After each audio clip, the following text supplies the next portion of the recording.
માણસની આખી જિંદગી દાતેરી પણ માણસ ન બન્યો.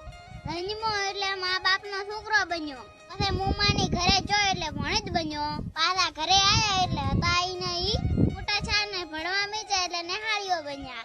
ભણી ગણીને નોકરી લીધી એટલે કોઈ વકીલ બન્યા, કોઈ પોલીસ બન્યા, કોઈ સાહેબ બન્યા, કોઈ ખેડૂત બન્યા, પણ મોણો તો ના બન્યા. આ બાજુ હાપ ને આ બાજુ કોટો. હારે ઠકાણે હગાઈ છે એટલે રમાઈ બન્યા. 12 મહિના હગાઈ રી, બે હગા ભેળા છા, વિવાહ કરશો પા કે બોલાયા મહારાજ ને ગઢાયા મુરત એટલે લાડો બન્યા.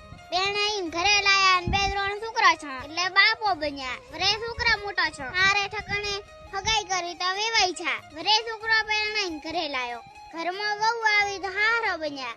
વરે છોકરાના છોકરા મોટા છે એટલે દાદો બન્યા. એક દાડા બેઠા હતા ને દાબીને થયો હા તો ટેડ જઈ જાતા રહ્યા. તો ચીડે દાદા ભૂપાને બોલાયો તો કે તમારો બાપ તમને નડે છે. લાયો કંડિયો ને બેહારે આળિયામ તો ગુગળ બન્યા. છેવટે મારી સાવણ મોણો તો ના બન્યા.